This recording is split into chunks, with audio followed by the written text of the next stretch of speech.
d'élèves en classe de collège. Bon, je vous remercie de vos réponses que cette assemblée a suivies avec beaucoup d'attention. Et en plus, vous avez su vous inscrire tout à fait dans les créneaux horaires qui vous avaient été indiqués. Donc je vous en félicite grandement. Et je vous invite maintenant à donner, si vous le souhaitez, vos impressions sur cette soirée des grands échanges et de bien vouloir conclure vos interventions. D'abord, merci pour ces interpellations, pour ces questionnements qui m'ont conduit à préciser, autant que je l'ai pu, la conception que j'ai de la fonction à laquelle je prétends et des défis que nous aurons à relever. Si je veux donner une conclusion, c'est qu'une campagne présidentielle, ce n'est pas simplement une compétition entre personnes. Il y aura beaucoup de cela. L'un dira qu'il est président et qu'il a donc reçu la formation appropriée. Il sera dit de l'autre qu'il n'a même pas été ministre. Comme si, quand je regarde la composition des gouvernements depuis 10 ans, je ne serais pas plus cruel, je me dis que ma condition est quand même plus élevée, mais c'est à démontrer. Bien sûr que ce sera une compétition personnelle qui est capable, donne conviction, une sincérité suffisante pour entraîner le pays. Mais c'est d'abord une élection présidentielle, un enjeu de société, une affaire collective dont le pays doit s'emparer. Ce n'est pas une joute. Il y a des éléments de clivage qu'il faut reconnaître. Il y aura des choix qui vont engager la nation pour longtemps. Il y aura sûrement des conséquences très importantes pour notre protection sociale, pour nos valeurs, pour notre école. Et si on ne dit pas la hauteur des enjeux, alors on sera dans la médiocrité des débats, dans la facilité, dans le mensonge, dans la réduction du grand sujet à de médiocres intérêts. Donc c'est une affaire collective. Je ne gagnerai que s'il y a un mouvement collectif. D'ailleurs, les grandes victoires de la gauche, si je m'arrête à 1980, 1990, même 1997, c'était un autre contexte, les grandes victoires ont toujours été précédées de mouvements. Il faut qu'il y ait du mouvement. Si la société est inerte, franchement, la gauche ne pourra pas être elle-même dynamique. Deuxième conclusion, c'est qu'une élection, c'est un clivage. Il y a un choix. Et donc, il y a une séparation à un moment du pays. Et pourtant, le rôle du président de la République, tel que je le conçois, c'est de rassembler, c'est d'unifier, c'est de réconcilier, c'est d'apaiser. Même à un moment où c'est particulièrement âpre, difficile, le rôle du président, ça sera d'élever le pays, de le respecter. Et c'est pourquoi j'ai fait cette distinction entre le mode d'exercice de la fonction présidentielle et celui que je revendique pour le pays. Et ça ne veut pas dire de ne pas faire de choix. Vous dire, oui, si vous voulez rassembler, c'est que vous voulez toujours le compromis, si vous voulez toujours qu'on trouve l'équilibre. Non! Il faudra faire des choix et en même temps permettre que chacun soit respecté, soit élevé, soit honoré. Ça, c'est ma conception de l'élection, du président de la République. Le président de la République, ce n'est pas un homme ou une femme qui sépare, qui stigmatise, qui divise. Ça doit être celui ou celle dans lequel le pays se reconnaît, même s'il n'a pas voté pour lui. Troisième élément de conclusion. J'ai mis la jeunesse au cœur de mon engagement, parce que je considère que la transmission générationnelle est l'élément le plus décisif. Et c'est pourquoi j'ai tant insisté ce soir sur l'école de la République. Ce n'est pas simplement une affaire de moyens, ce n'est pas simplement une affaire d'effectifs. C'est ce qui unit le pays, justement. C'est ce qui peut lui donner confiance. Ça ne veut pas dire que tout passe par l'école. Et on fait quelquefois peser sur l'école une des responsabilités qui ne sont pas les siennes. Mais c'est aussi par là que ça passe. Et je veux que cette génération qui arrive là, qui a moins de 20 ans aujourd'hui, vive mieux. En 1980, c'était changer la vie. Ben déjà, si on changeait la vie des moins de 20 ans, si au terme du quinquennat, donc en 2017, si je suis choisi par les Français, je constatais que la génération nouvelle vit mieux qu'en 2012, j'aurais finalement conscience d'avoir réussi. Si vous faites cet exercice pour le président sortant, je ne suis pas sûr qu'il arrivera à bon port. Mais ce qui compte pour moi, c'est non pas d'être à la tête d'un navire, je me méfie, je vous l'ai dit, de ces métaphores de navigation, mais ce qui compte, c'est de pouvoir emmener une génération vers le progrès. Je vous ai parlé du progrès, parce que c'est ça la grande idée. Si la République ne porte plus le progrès, la République sera menacée dans son essence même. Et moi, je suis un républicain. Et un républicain, il doit porter le progrès. François Hollande, merci de votre participation. Alors il me revient, c'est la tradition, en tant que président de l'association et grand maître, de vous dire ces remerciements, mais ces réunions ne peuvent avoir lieu que grâce à nos loges, je dois le dire. Et je veux dire ici le respect et la gratitude que j'ai pour les frères qui se sont engagés. Alors je dis les frères parce qu'à Lorient, je vois peu de sœurs. Et c'est un sujet sur lequel on pourrait ici gloser. Mais les frères qui se sont engagés ici l'ont fait sans aucune retenue, avec, je dois le dire aussi, un talent qui a peut-être aiguisé le vôtre que l'on connaissait déjà. Vous vous êtes exprimé d'abord, c'est vrai, dans une assemblée qui, hors les décors qui l'ornent et qui sont parfois exotiques pour ceux qui ne les connaissent pas, est une assemblée d'hommes et de femmes qui sont dans une certaine culture, une culture très particulière, qui est faite de thèmes et de concepts que vous reconnaîtrez peut-être, qui sont ceux d'abord de la reconnaissance. Vous savez qu'il y a dans nos rituels, ou vous ne savez pas qu'il y a dans nos rituels un terme, la reconnaissance. Nous disons que nous nous reconnaissons comme tels. Et ce thème de la reconnaissance, reconnaître l'autre, qui est l'un des fondements de notre engagement, est quelque chose de très important, parce que si vous avez évoqué toutes ces difficultés que nous vivons à l'heure actuelle, en particulier dans les banlieues, en particulier et surtout, bien sûr, avec la jeunesse, qui est aussi une de nos préoccupations, c'est qu'il y a là toutes des franges de population qui ne sont pas reconnues comme telles et à qui on donne des a priori, des descriptions qui sont des descriptions, qui éventuellement les fixent dans des caricatures où ils ne se reconnaissent pas eux-mêmes. Les jeunes ne sont que des adultes en devenir. Et nous essayons de dire que ce sont les acteurs de la société actuelle. Les jeunes sont ici et maintenant en vie, avec une nécessité pour nous, c'est de reconnaître leur participation à la société. C'est la première des choses. C'est la première des choses et qui évitera qu'il y ait parfois des débordements. La deuxième chose, c'est qu'il y a chez nous un désir profond d'affirmer notre identité sociale.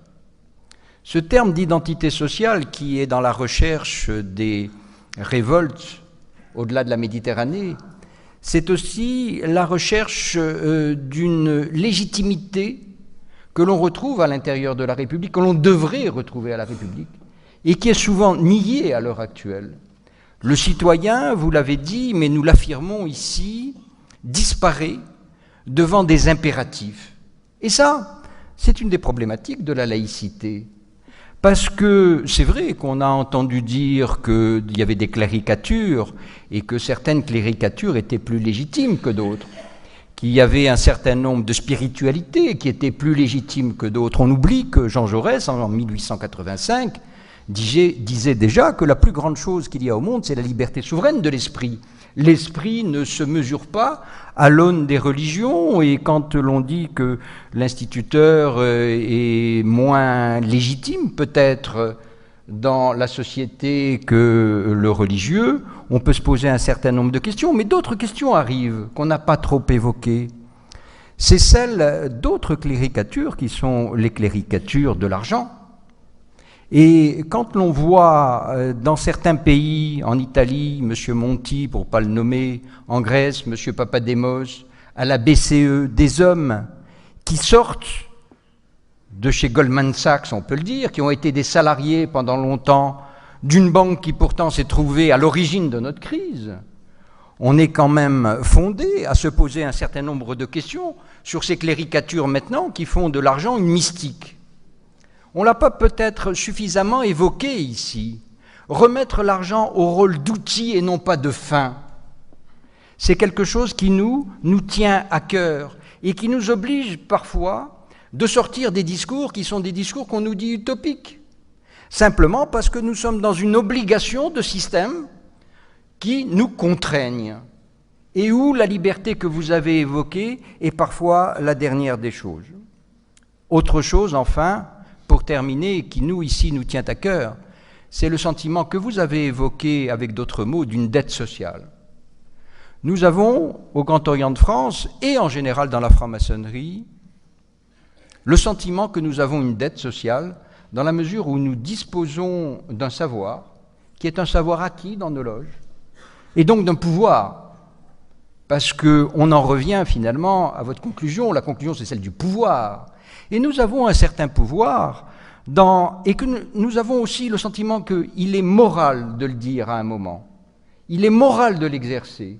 Et nous reconnaissons les hommes qui s'engagent en voulant réhabiliter aussi le politique. Voilà un certain nombre d'éléments qui font que ce débat aura été enrichissant pour nous. Alors, nous ne vous avions pas donné toutes les clés, évidemment. Nous voulions vous voir, vous savez, dans une formule simple, c'est au pied du mur qu'on voit le maçon. Merci à vous. Pour les frères qui se sont engagés, alors je dis les frères parce qu'à Lorient, je vois peu de sœurs. Et c'est un sujet sur lequel on pourrait ici gloser, mais les frères qui se sont engagés ici l'ont fait sans aucune retenue, avec, je dois le dire aussi, un talent qui a peut-être aiguisé le vôtre que l'on connaissait déjà. Vous vous êtes exprimé d'abord, c'est vrai, dans une assemblée qui, hors les décors qui l'ornent et qui sont parfois exotiques pour ceux qui ne les connaissent pas, est une assemblée d'hommes et de femmes qui sont dans une certaine culture, une culture très particulière, qui est faite de thèmes et de concepts que vous reconnaîtrez peut-être, qui sont ceux d'abord de la reconnaissance. Vous savez qu'il y a dans nos rituels, ou vous ne savez pas qu'il y a dans nos rituels un terme, la reconnaissance. Nous disons que nous nous reconnaissons comme tels.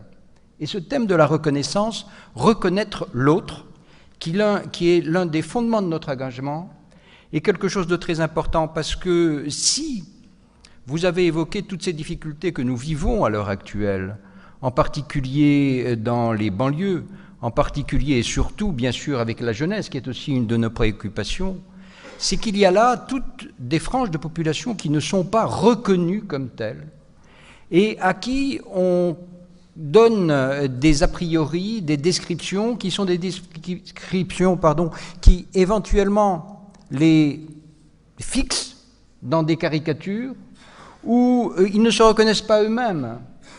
Les jeunes ne sont que des adultes en devenir. Et nous essayons de dire que ce sont les acteurs de la société actuelle. Les jeunes sont ici et maintenant en vie, avec une nécessité pour nous, c'est de reconnaître leur participation à la société. C'est la jeunesse au cœur de mon engagement, parce que je considère que la transmission générationnelle est l'élément le plus décisif. Et c'est pourquoi j'ai tant insisté ce soir sur l'école de la République. c'est pas simplement une affaire de moyens, c'est pas simplement une affaire d'effectifs. C'est ce qui unit le pays, justement. C'est ce qui peut lui donner confiance. Ça ne veut pas dire que tout passe par l'école. Et on fait quelquefois peser sur l'école une des responsabilités qui ne sont pas les siennes. Mais c'est aussi par là que ça passe. Et je veux que cette génération qui arrive, là, qui a moins de 20 ans aujourd'hui, vive mieux. En 1981, c'était changer la vie.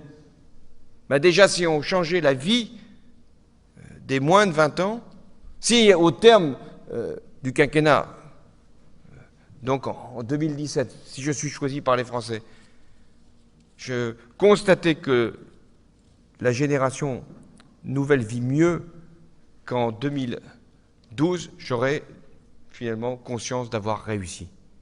Si vous faites cet exercice pour le président sortant, je ne suis pas sûr qu'il arrivera à bon port. Mais ce qui compte pour moi, c'est non pas d'être à la tête d'un navire, je me méfie, je vous l'ai dit, de ces métaphores de navigation, mais ce qui compte, c'est de pouvoir emmener une génération vers le progrès. Je vous ai parlé du progrès, parce que c'est ça la grande idée.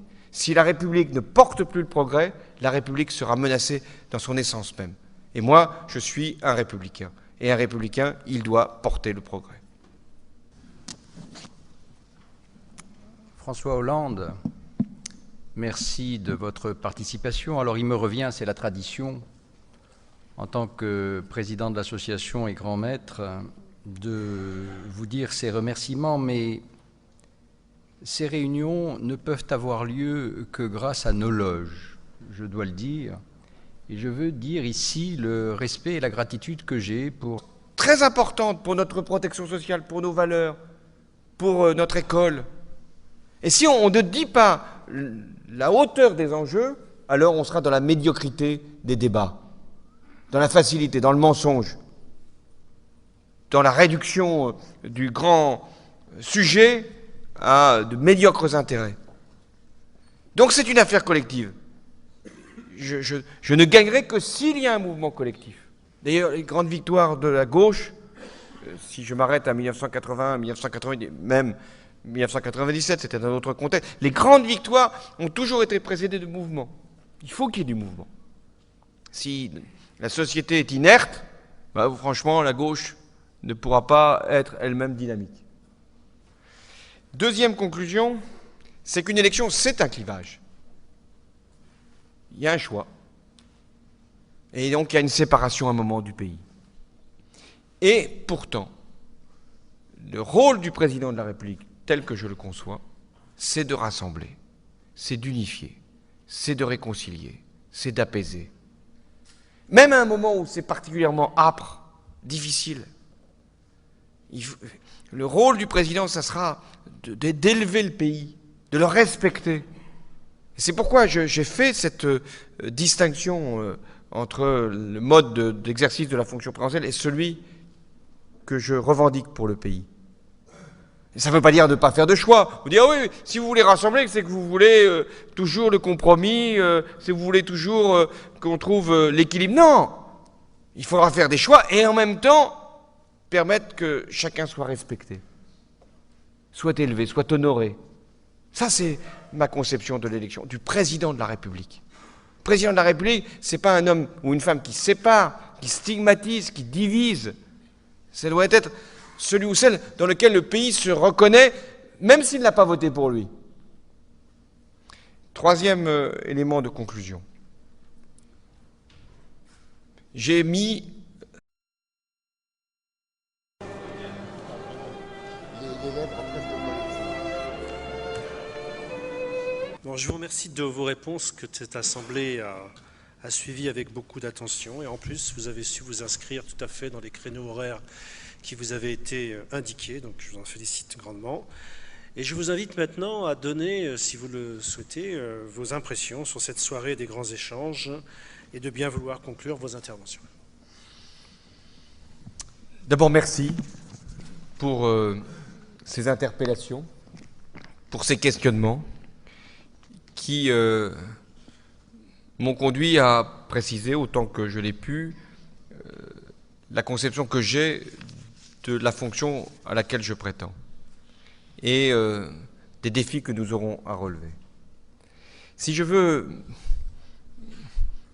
donner une conclusion, c'est qu'une campagne présidentielle, ce n'est pas simplement une compétition entre personnes. Il y aura beaucoup de cela. L'un dira qu'il est président et qu'il a donc reçu la formation appropriée. Il sera dit de l'autre qu'il n'a même pas été ministre.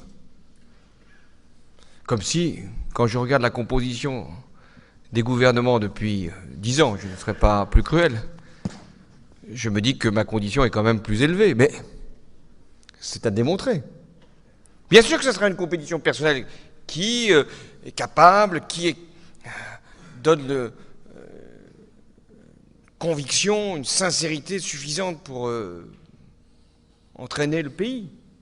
Mais c'est d'abord une élection présidentielle, un enjeu de société, une affaire collective dont le pays doit s'emparer. C'est pas une joute. Il y a des éléments de clivage qu'il faut reconnaître. Il y aura des choix qui vont engager la nation pour longtemps. Il y aura sûrement des conséquences. La première des choses, c'est la première des choses et qui évitera qu'il y ait parfois des débordements. La deuxième chose, c'est qu'il y a chez nous un désir profond d'affirmer notre identité sociale. Ce terme d'identité sociale qui est dans la recherche des révoltes au-delà de la Méditerranée, c'est aussi la recherche d'une légitimité que l'on retrouve à l'intérieur de la République, que l'on devrait retrouver à la République, et qui est souvent niée à l'heure actuelle. Le citoyen, vous l'avez dit, mais nous l'affirmons ici, disparaît devant des impératifs. Et ça, c'est une des problématiques de la laïcité. Parce que c'est vrai qu'on a entendu dire qu'il y avait des cléricatures et que certaines cléricatures étaient plus légitimes que d'autres, qu'il y avait un certain nombre de spiritualités qui étaient plus légitimes que d'autres. On oublie que Jean Jaurès, en 1885, disait déjà que la plus grande chose qu'il y a au monde, c'est la liberté souveraine de l'esprit. L'esprit ne se mesure pas à l'aune des religions, et quand l'on dit que l'instituteur est moins légitime peut-être dans la société que le religieux, on peut se poser un certain nombre de questions, mais d'autres questions arrivent qu'on n'a pas trop évoquées. C'est celles d'autres cléricatures qui sont les cléricatures de l'argent. Et quand l'on voit dans certains pays, en Italie, M. Monti, pour ne pas le nommer, en Grèce, M. Papademos, à la BCE, des hommes qui sortent de chez Goldman Sachs, on peut le dire, qui ont été des salariés pendant longtemps d'une banque qui pourtant s'est trouvée à l'origine de notre crise, on est quand même fondé à se poser un certain nombre de questions sur ces cléricatures maintenant qui font de l'argent une mystique. On ne l'a pas peut-être suffisamment évoqué ici. Remettre l'argent au rôle d'outil et non pas de fin, c'est quelque chose qui nous tient à cœur et qui nous